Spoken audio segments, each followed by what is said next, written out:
The following contains adult language. Viewer discretion is advised.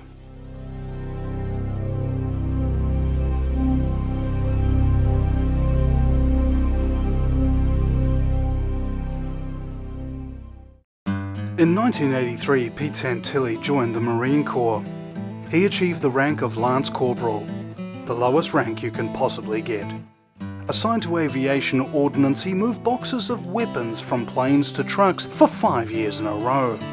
Upon leaving the Marines in 1988, after 5 years of service, he qualified for the GI Bill, $20,000 for higher education.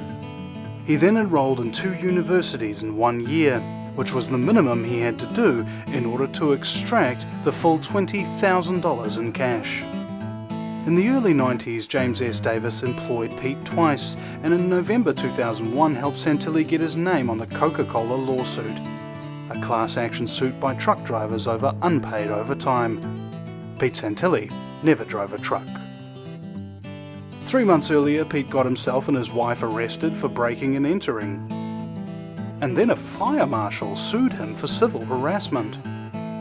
And then his boss, James S. Davis, sued him for civil harassment. And then Pete Santilli countersued his boss. And representing himself, Pete Santilli lost. Because this is what he does to people. The civil harassment laws say harassment is unlawful violence like assault or battery or stalking or a credible, real threat of violence, and the violence or threats seriously scare, annoy or harass someone and there is no valid reason for it. So naturally, he became a businessman, starting up Santilli & Associates LLC in 2009, which was later suspended because he didn't pay his taxes. Then he started up Santilli & Associates Inc. in 2011, which was later suspended because he didn't pay his taxes. So naturally, he became a YouTuber. And then a highly recommended talk radio host. And somehow transformed into a military insider. In late 2012, Pete was picked up by American Freedom Radio. After declaring that he liked the name of Vinnie Eastwood's Guerrilla Media, Pete registered the name GuerrillaMediaNetwork.com for himself. Then Pete interviewed Professor Jim Fetzer, secretly recording Jim's outbursts during the commercial breaks, and then published the entire recording. The next day, Vinnie Eastwood recorded a meeting with Santilli explaining the guerrilla media concept and structure of the organisation he founded in 2008. Vinnie came up with this logo. The next day, Dr. Kevin Barrett was interviewing Jim Fetzer about Pete's horrible interview, so Pete called in and harassed him on air. The network owner fired Pete immediately.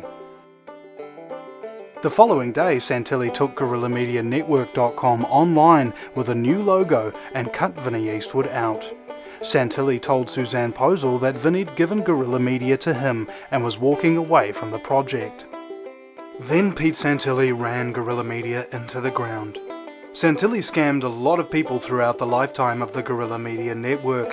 I wasted about 18 months and thousands of hours of my time building his radio network as program director, and throughout all that time we were promised we would get paid, only to find out that Santilli was keeping the money for himself and had zero intention on paying any of the 15 Inner Circle think tank members, not including Santilli, who had planned out the network. As for the former crew, 10 moved on to launch their own network, Alternate Current Radio Network. 4 left for a while and came crawling back to Pete not even a month later. As for myself, I wanted no part in that aspect of radio for the time being, although I still continue my involvement in independent broadcast media, especially how I was burned by one man who was nothing more of a scammer than a broadcast personality. Hell, I'm more of a broadcast professional than Santilli is. Vinnie and Suzanne responded by attempting to expose Pete and his deceptive sociopathic behaviour. Pete retaliated by filing several false copyright complaints and had Vinnie Eastwood's YouTube channel terminated. When asked politely to remove the false complaints, Pete replied the way he normally does, respectfully and professionally. Quote, "When YouTube destroyed his channel because he had too many strikes, I absolutely rejoiced. He is a fucking commie with cunt lemmings who back him. Get off my fucking Facebook and go suck Vinny's dick. He sounds like a whimpering little girl, and so do you.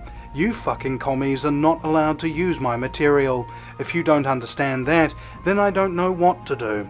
Calling me egotistical fro protecting my intellectual property rights makes you look like a cock-sucking Vinny Eastwood lemming. He is not allowed to use my work. Fuck off. Quote, let's put it this way. I will do everything possible to make sure Vinny Eastwood is wiped off the face of the map. He is a motherfucking communist. You do not have my permission to send any messages to him. Fuck Vinny. I would rather see him off the internet. I will not sign any agreement, and you do not have any permission to send my messages to him. You can all fucking die in hell. Later, tell him I said fuck off. He is the lowest of low, fucking pond scum. I will take him down every chance I get. No mercy. I will take that fucking commie down whenever I get a chance. Those were but two examples of the hundreds collected. There is no defense against false copyright complaints except counter notifications, which can take weeks or months to review. Many of Vinny's subscribers didn't know why his channel had been deleted, so Vinny made a video highlighting this loophole and Pete Santilli's abuse of it, and uploaded it to his backup channel. Pete responded by filing a false copyright complaint, and the video was taken down by YouTube instantly. Under YouTube guidelines, filing false complaints can get your channel deleted, and you may be permanently banned from YouTube. With a total of 7 false complaints against Vinny's channel, Pete's was not removed or penalised in any way. Even Santilli's own audience aren't spared from the threats and abuse. As an Australian paraplegic man found out, even though Santilli knew he had a broken back and was in a wheelchair, it didn't stop him from threatening to, quote, come to Australia and beat some manhood into you. On Facebook, Santilli abused another listener, then blocked him, then published his home address, while simultaneously claiming that the man was stalking, harassing, and threatening him. Pete started paying the Rents Radio network to air his broadcasts, until Jeff Rents fired him because of non-payment. So Pete went back to doing what he does best, threatening people, this time Secretary of State Hillary Clinton's vagina, causing the Secret Service to leave a kindly worded letter on his doorstep. Pete was not charged with hate speech or arrested.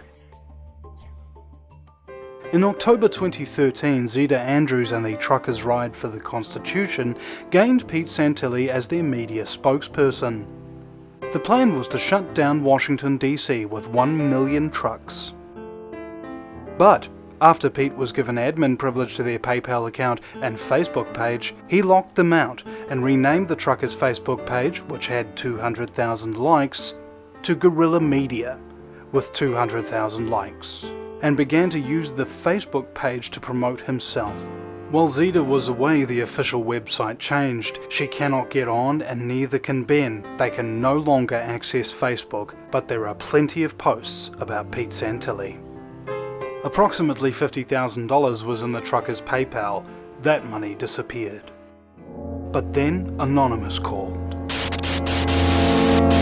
You stole money in the form of bitcoins from the trucker demonstration? They want you, and they will stop at nothing. They will hack your accounts. They are anonymous social machines without mercy. This will not stop until you are ruined. You just threatened me. I have not threatened. I say fucking bring it, dude. Bring it.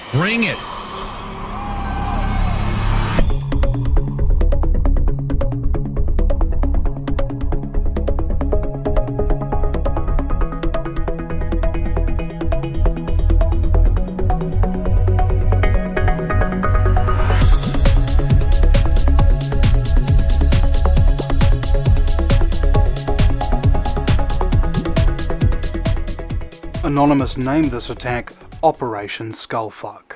Because I used to have, at one point in time, I had like 600 Twitter accounts being manufactured and in the rotation. We had automated messaging and basically having them set up so that they didn't look like fake accounts. What I'm about to say is the absolute truth. If you sell something on Twitter, on Facebook, You literally have to skull fuck them. You have to trick them into clicking that link. To prove the hack was genuine, Anonymous leaked Pete's driver's license and social security card. But it was this fax he sent to the FBI that drew the most attention. In it, he mentions Operation Out Truck and Daphne Hearns, the special agent in charge of the San Diego division and former member of the cybercrime task force. Proof that the FBI worked with Santilli to infiltrate and destroy the truckers' ride for the Constitution. In 2014, Santilli showed up at the Bundy Ranch to join the armed standoff against the BLM with an RV, expensive broadcasting technology, and brand new Apple products for himself and crew. Santilli inserted himself into the Bundy Ranch situation, becoming one of the central media figures during the standoff, gaining him over 50,000 new YouTube subscribers. In 2015, a large military training exercise called Jade Helm was being conducted in various western and southern states. With tens of thousands of new followers, this is what he encouraged them to do.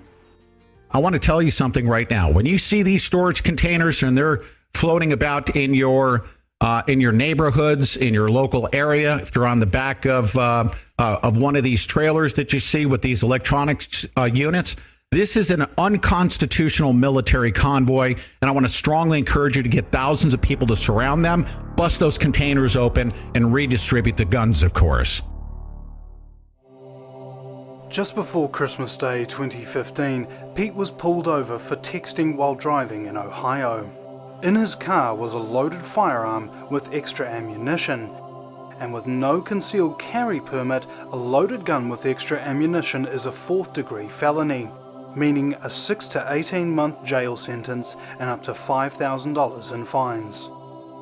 He was released from jail within hours. A day later, Pete Santilli was released on $0 bail. All the charges were dropped, despite the indictment by a grand jury, much to the confusion of local media.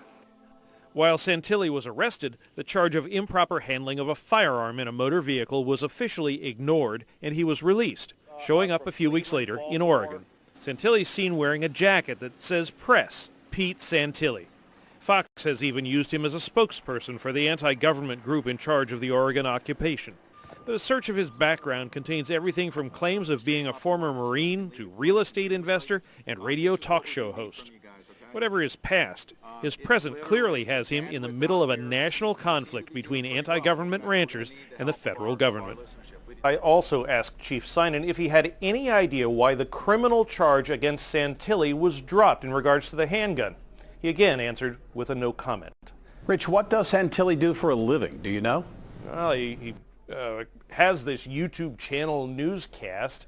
Whether he makes any money on that or not remains to be seen. But as far as a 9 to 5, 9 to 6 job like the rest of us, you got me.